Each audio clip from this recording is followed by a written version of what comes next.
Is it recording? Hi, my name is Wilson Lang, and today I'm going to discuss to you guys about a notorious killer that's living amongst us. This killer has claimed more than 25 million lives already since its first case in 1981, according to the U.S. Department of Health and Human Services. This killer is AIDS. It kills despite age, sex, gender, and religion. It is caused by the virus HIV and is known to be one of the leading causes of death worldwide. As you can tell on the top right of the handout, it's mostly predominant in males of the gay community, but it also affects anyone as well. And what is interesting is 1 in 4 people that have this new HIV infection don't even know they're actually carrying it. The purpose of this speech today is to inform you guys how serious AIDS and HIV actually is. And is this ongoing epidemic that's not spoken about enough, and people need to be more aware about it. What is HIV? HIV is human immunodeficiency virus. It is not like any other viruses because it attacks the immune system, which is one of the most important things in our body. Specifically, it attacks T cells and CD4 cells. What it does is it invades your immune system, replicates themselves, and eventually destroying your immune system in the process. An estimated more than 56 people in America today have HIV since 2008, according to World AIDS Day. Some symptoms include are flu-like symptoms, fever, swollen glands, fatigue, muscle and joint pains. What is AIDS? AIDS stands for Acquired Immune Deficiency Syndrome.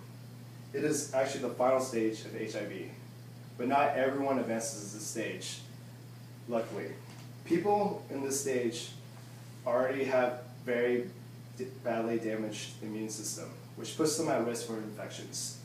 Symptoms of AIDS include rapid weight loss, recurrent fevers, night sweats, and prolonged swelling of lymph glands, and eventually pneumonia. Let's see how AIDS is contracted, treated, and prevented. You can contract AIDS through bodily fluids from an HIV-infected person. Fluids include blood, semen, rectal fluids, vaginal fluids, and even breast milk, according to Planned Parenthood. About 50,000 new cases occur every year in the U.S. The most common spread of this disease is through sex, and also sharing needles as well. Luckily, there's treatment for HIV and AIDS. One of the many treatments are actually antiviral treatments approved by the FDA. There are actually 31 of them. They help suppress the disease but never eradicate it completely. Luckily, most people who take their medications live prolonged lives and are pretty well off. But the best way of battling AIDS and HIV is actually preventing yourself and practicing safe sex. By practicing safe sex means by using condoms, which reduce the risk of catching it, being monogamous, which means limiting yourself to one sexual partner per lifetime, and getting tested often. By getting tested, you can often know if you're HIV positive or negative right away. So those are the best ways. I hope that the information on HIV and AIDS help you realize the seriousness of these diseases, and that you practice safe sex from now on. And in no time, in the near future with modern medicine, we can eventually eradicate HIV and AIDS. Thank you. And now, is there any questions? Are there any other ways of getting HIV and AIDS besides through blood and semen? Actually, there is. Blood and semen is just like the common ways of getting AIDS, but you can actually contract it through open wounds.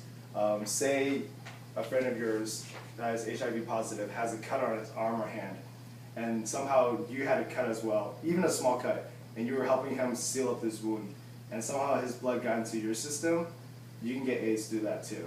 It's just not as common because most people usually contract it through sexual intercourse.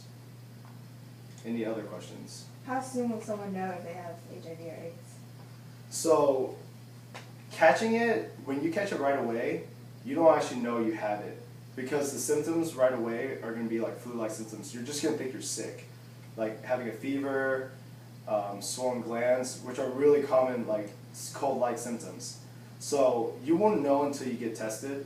But when you do get tested at a hospital, at your doctor's office, the results are pretty much immediately. They can let you know if you're HIV positive pretty much right then and there. All right, any other questions? All right, thank you guys for coming. Thank you. All right.